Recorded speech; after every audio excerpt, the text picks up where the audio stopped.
श्री स्वामी समर्थ अनंत कोटी ब्रह्मांड नायक राजाधिराज योगीराज परब्रह्म श्री स्वामी समर्थ महाराजांना कोटी कोटी प्रणाम। तसंच माझी ही व्हिडिओ जे सेवेकर बघतायत त्यांना श्री स्वामी समर्थ। बघा मंडळी, एका ताईने मला युट्यूबलाच कमेंट केलेली की ताई विष्णू सहस्रनामाविषयी माहिती सांगा, विष्णू सहस्रनाम कसं वाचायचं, त्याचं व्रत कसं करायचं वगैरे त्याची आज माहिती सांगणार आहे। तर विष्णू सहस्रनाम वाचण्याचे किंवा त्याचे फायदे किंवा ते कशासाठी वाचावं, तर हे बघा, हा आपलं विष्णू सहस्रनामाचं बुक आहे। हे तुमच्या सगळ्यांकडे असेल नसेल तर तुम्हाला मिळून जाईल। हे थोडस, हे बघा, छोटस बुक आहे असं। लक्ष्मी पायदा, विष्णूचे लक्ष्मी पायदा ते असा फोटो आहे त्याच्यावर। तर चालेल, चला आता व्हिडिओला सुरुवात करू। बघा, हे विष्णू सहस्रनाम आहे। विष्णू सहस्रनाम स्तोत्र जे आहे ना 1000 ओवींचं असतं। म्हणजे 1000 ओवींचं किंवा 1000 नावाचं, विष्णूचे 1000 नाव आहे त्याच्यापासून बनवलेलं ते स्तोत्र आहे। तर आपण ते जर आपण विष्णू सहस्रनाम जर रोज वाचले तर आपले सगळे आर्थिक असेल, मानसिक असेल, शारीरिक असेल, सगळ्या प्रकारचे प्रॉब्लेम सॉल्व्ह होत असतात। तर हे विष्णू सहस्रनाम स्तोत्र जे आहे ना 142 ओवींचं आहे। बघा, हे 142 ओवींचं आहे, साधारण 142 ओवींचं आहे। आणि 142 ओवींमध्ये आपले विष्णूचे 1000 नावं आहेत त्याच्यामध्ये, आणि त्या 1000 नावापासून ते स्तोत्र बनलेलं आहे। असं आपलं विष्णू सहस्रनाम स्तोत्र आहे। ह्याला वाचायला साधारण आपल्याला 7 ते 8 मिनिटं लागतात। आता आमचं म्हणजे रेग्युलर वाचन होतं म्हणून आम्हाला 7 ते 8 मिनिटं, तुम्हाला फार तर फार 20 मिनिटं लागेल। परंतु हे अतिशय प्रभावी असं स्तोत्र आहे बरं का। तुम्हाला सांगते, विष्णू सहस्रनाम जर वाचलं ना ते आपल्या कुठली पण बाधा असेल तर जात असते।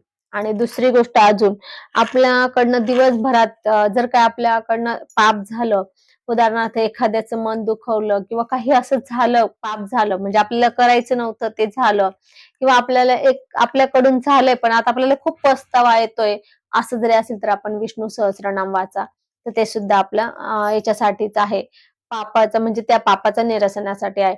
आणखी दुसरी गोष्ट, आणखी जेव्हा आपण गुरुचरित्र, त्यानंतर नवनाथ, भागवत हे जे पारायण करतो, या पारायण काळामध्ये काही नियम आहे आणि हे नियम आपल्याकडनं पाळणं होत नाही। आपण संसारी व्यक्ती आहे, आपल्याकडनं सगळेच नियम पाळल्या जात नाही। म्हणून आपण जेव्हा पारायण करतो तेव्हा दररोज म्हणजे पारायण काळामध्ये दररोज संध्याकाळी म्हणजे रात्री झोपायच्या अगोदर आपण कमीत कमी एक वेळेला विष्णू सहस्रनाम स्तोत्र वाचायलाच पाहिजे। कारण की आपल्याकडनं जे पण नियम पाळले गेले नाही त्याच्या क्षमनार्थ म्हणून आपण हे विष्णू सहस्रनाम वाचत असतो। आता केंद्रात जेव्हा पारायण होत असतं तर केंद्रात रोज आरतीनंतर ते घेतलं जातं, पारायण काळामध्ये आरतीनंतर घेतलं जातं सामुदायिक वाचन। तर म्हणून जर तुम्ही केंद्रात असेल तर केंद्रात होऊन जातं, परंतु तुम्ही जर घरी वाचत असाल तर तुम्हाला हे घरी वाचणं क्रमप्राप्तच आहे। त्यानंतर बघा, आता हे झालं, तुम्हाला आता हे कसं वाचायचं हे सांगते। त्याच्यानंतर आणखी त्याची विष्णू सहस्रनामावली पण आहे, त्याचं पण तुम्हाला सांगते। आता हे विष्णू सहस्रनाम आहे ना, इथून सुरुवात होते पान नंबर 3 पासून। हे पान नंबर 3 पासून सुरुवात होते। मी तुम्हाला बॅकच्या कॅमेऱ्याने दाखवते। हे बघा, हे विष्णू सहस्रनाम आहे। हे तुम्हाला मी बॅकच्या कॅमेऱ्याने दाखवलं, ते पहिले समोरचं होतं म्हणजे फ्रंट कॅमेरामुळे तुम्हाला थोडस ते हे दिसत होतं। हे बघा, आता हे विष्णू सहस्रनाम स्तोत्र, आता हे ध्यान आहे, हे ध्यान मंत्र आहे, हा ध्यान मंत्र बोलायचा। नंतर वैशंपायनोवाच हे पण बोलायचं, हे सगळं ध्यान मंत्र आहे। त्यानंतर बुक थोडं नवीन असल्यामुळे, त्यानंतर हे युधिष्ठिर वॉच पण म्हणायचं, युधिष्ठिरने काय सांगितलं, भीष्मने काय सांगितलं हे वाचायचं आहे। नंतर तुम्हाला हे वाचून झाल्यानंतर पुढचं पेज आहे, हे इथपर्यंत हे पण आहे। आता हे इथपर्यंत आलं तर खरं विष्णू सहस्रनाम इथून सुरुवात होतो, पण आपल्याला ते सुरुवातीचं पण वाचायचं आहे।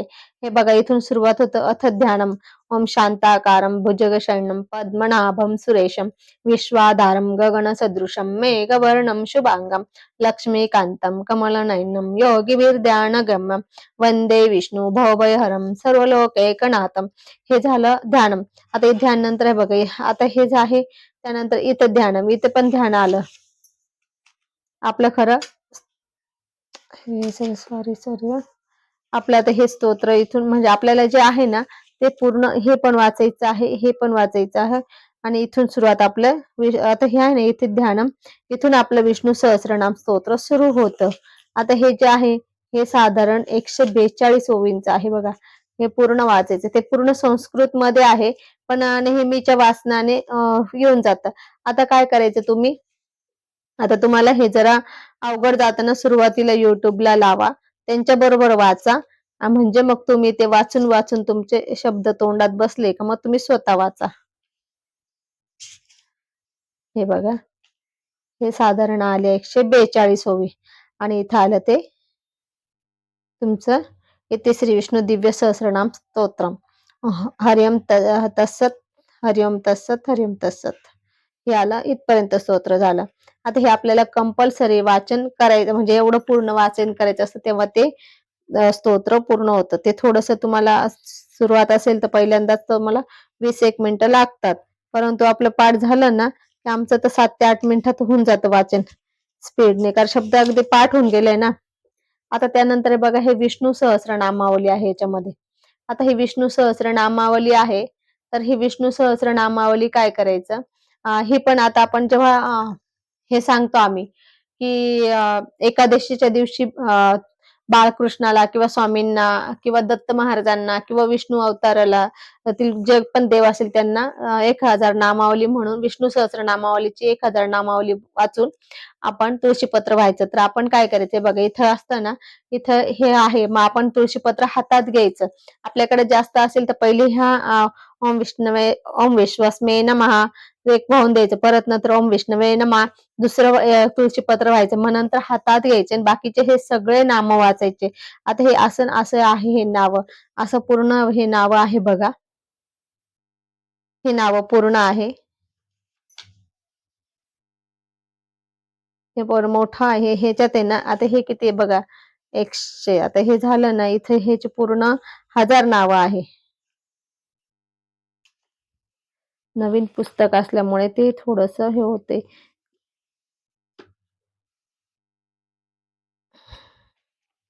हे बघा, 1000 नावं आले की नाही. 1000 नाव आहे हे प्रॉपर. 1000 नावं म्हणजे विष्णूचे 1000 नावं आहे. हे 1000 नामं हे होतं जेव्हा आता बाकीचे जे हातातले तुळशीपत्र आहे, हे ओम सर्व प्रणायुधा ह्या हे बघा, इथं खाली ना ओम सर्व प्रणायुधा नमः ह्या नावाच्या वेळेस बाकीचे आपल्या हातातले सगळे तुळशीपत्र आपण व्हायचे. म्हणजे आपल्याला 1000 नामावली म्हणून 1000 तुळशीपत्र वाहण्याचं पुण्य मिळत असतं.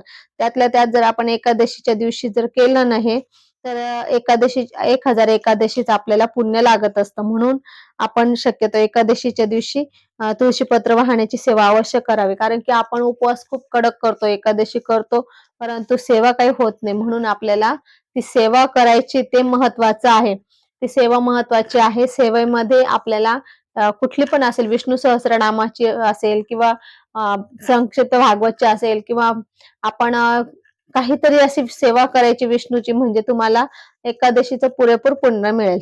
आता त्यातच आणखी ह्या विष्णू सहस्रनामामध्येच आणखी एक मागे व्यंकटेश स्तोत्र आहे बघा. मराठीत व्यंकटेश स्तोत्र आहे. बऱ्याच जणांना व्यंकटेश स्तोत्र पाहिजे असतं. तर व्यंकटेश स्तोत्र त्याच बुकमध्ये आहे, त्याच्यासाठी सेपरेट बुक घ्यायची गरज नाहीये. तर हे व्यंकटेश स्तोत्र पण आहे याच्यामध्ये. असं हे विष्णू सहस्रनामाचं स्तोत्र आहे. अतिशय सोपं आहे, म्हणजे तसं म्हणायला आहे ते संस्कृत आहे. पण वाचायला गेलं ना, तर काही एवढं अवघड जात नाही. आपण फक्त आपले वाचण्याचे एक हे ठेवलं ना, पूर्ण एकाग्रता ठेवली ना, तर ते स्तोत्र आपल्याला व्यवस्थित वाचता येतं आणि वाचून त्याची आपली फलश्रुती पण आणि दुसरी गोष्ट पुण्य पण खूप आहे.